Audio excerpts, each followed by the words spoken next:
নবী বললেন, জিবরাইল তুমি আমার কাছে যাওয়া আসা করো, আল্লাহ আমারে সালাম দিল, এই সালাম তুমি আমারে পৌঁছাই দিলে, কিন্তু আবু বকরকে আল্লাহ সালাম দিল, এই সালাম কে পৌঁছাবে?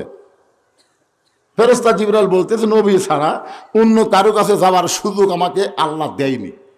কি ছাড়া? কথা কয় না কেন?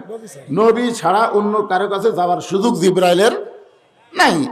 তাহলে আমি যদি যাওয়ার সুযোগ পাইতাম, তাহলে আল্লাহর সালাম আবু বকরকে আমি পৌঁছাই দিতাম, কিন্তু আমার যখন সুযোগ নাই, তাহলে আপনাকেই যাওয়া লাগবে। নবীকে বলতেছে, তাহলে আপনার উপর দায়িত্ব হলো আবু বকরকে আল্লাহর সালাম পৌঁছায় দেওয়া। আল্লাহ রাসূল বলে, জিবরাইল কোন আমলের কারণে আল্লাহ আবু বকরকে সালাম দিল, তুমি কি বলতে পারবা? তো জিবরাইল বলতেছে, হুজুর আমি তো জানি না।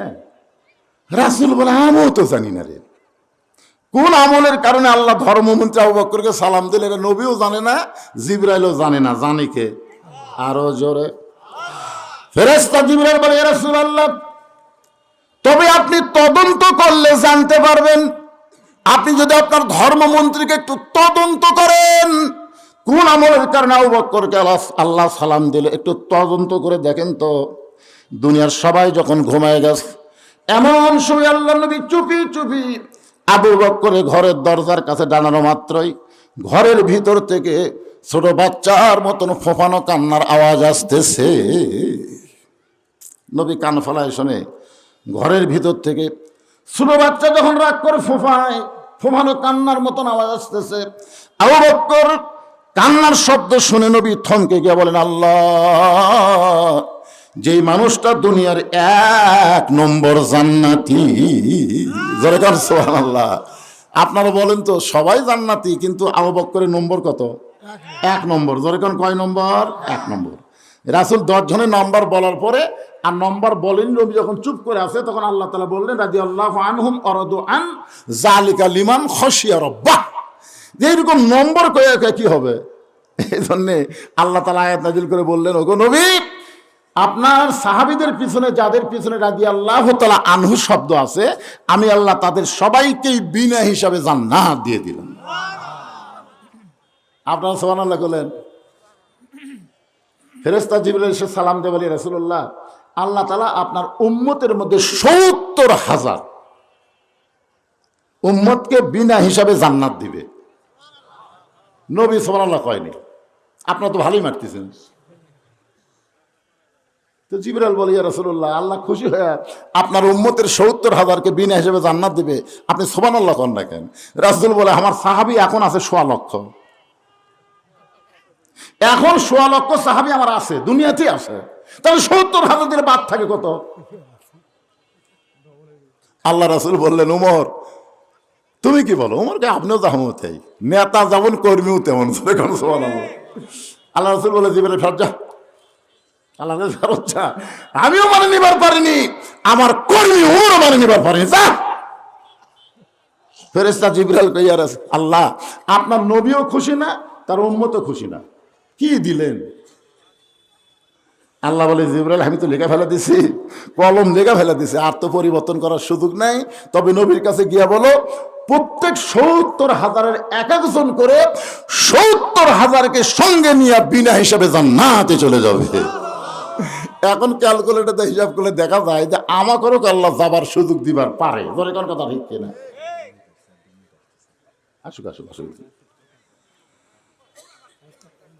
প্রধান অতিথির আগমন, শুভেচ্ছায় স্বাগতম। লিল্লাহি তাকবীর, আল্লাহু আকবার। প্রধান অতিথি আমরা বরণ করে নিচ্ছি, সময় মতো ইনশাআল্লাহ তাকে অবশ্যই মাইক দেওয়া হবে, ফ্লোর দেওয়া হবে, কোনো টেনশন। আপনার বসেন তো এই দরজা খাড়ায় থাকার জন্য, দরজা খাড়া হওয়ার জন্য।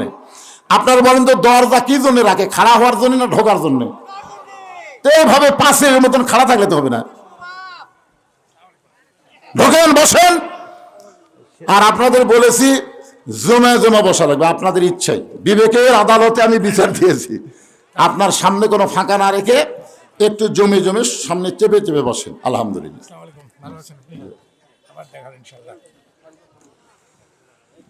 তো সে কথা বলতেছিলাম, একটু মনোযোগ দেন। আল্লাহ নবী বলতেছে, আল্লাহ, যে মানুষটা আমার জান্নাতের 1 নম্বর, দুনিয়ার সবাই ঘুম পাড়ে, আর আবু বকর এমন করে কেন কাঁদতেছে? নবী আমার কিছুই না বলে মসজিদ নববীতে গেলেন। ফজরের নামাজের জামাত আদায় করার পরে আল্লাহ নবী সাহাবীর দিকে মুখ ঘুরে যখন বসলেন, তাকায় দেখে হযরত আবু বকরের দুইটা চোখ রক্তের মতন লাল। আল্লাহ রাসূল বললেন, সাহাবীরা, আজকে আবু বকরের সঙ্গে আমার গোপন কিছু গল্প আছে। যেই মাত্র নবী বলেছে আবু বকরের সাথে আমার গোপন কিছু গল্প আছে, সাথে সাথে সব সাহাবীরা মসজিদ থেকে বের হয়ে চলে গেল। সুবহানাল্লাহ কবেন না? দেখছেন, প্রত্যেকটা সাহাবী হচ্ছে কর্মী আর নেতা হচ্ছে মুহাম্মাদুর রাসূলুল্লাহ। যখন নেতা বলেছে আবু বকরের সঙ্গে আমার গোপন কিছু গল্প আছে, তখন প্রত্যেকটা সাহাবীরা মসজিদ থেকে বের হয়ে গেল। এটা হলো নেতা মানা। আর এখন ইমাম সাহেব যদি বলে যে মুয়াজ্জিনের সাথে আমার গোপন কিছু গল্প আছে, তখন মুসলিমের বলবি তাহলে মুয়াজ্জিনের কি আপনি বেড়া যান? ঠিক কিনা? হায় হায়, বাংলাদেশের ইমামকে মানুষ কিরকম মানে? নেতা মানে, সমাজের নেতা মানে, কিন্তু মসজিদের ইমামকে মানবার কথা কয় না রে, বলে মানবার চায়। অথচ আপনি যখন বললেন ইক্তেদাইতু বিহাযাল ইমাম, আমি এই ইমামকে অনুসরণ করি, ফেরেশতারা বলে আল্লাহ শুধুমাত্র নামাজের মধ্যেই করবে না সমাজের মধ্যেও করবে? আল্লাহ গো, এই যে মুসল্লি ইমামকে অনুসরণ করতেছে, এইটা কি শুধু মসজিদের মধ্যে অনুসরণ না সমাজের মধ্যে অনুসরণ? আল্লাহ বলেন, এই ফেরেশতারা সাক্ষী থাক, আল্লাহর কোরআন যখন সমাজের মধ্যে চালু হয়ে যাবে, শুধু মসজিদে ইমামকে অনুসরণ করবে না, সমাজের মধ্যেও ইমাম যে দল করবে তারাও সেই দলের কর্মী হয়ে যাবে। সুবহানাল্লাহ খান না কেন? সুবহানাল্লাহ বোঝেন না আপনারা? একটু মনোযোগ দিয়ে শুনবেন। সমস্ত সাহাবী যখন বাইরে গেল, এমন সময় আল্লাহ নবী বললেন, আবু বকর, তুমি কি বলতে পারবা আরশের আল্লাহ তোমাকে কোন আমলের কারণে সালাম দিয়েছে? তুমি কি বলতে পারবা যে আরশের আল্লাহ কোন আমলের কারণে তোমাকে সালাম দিল?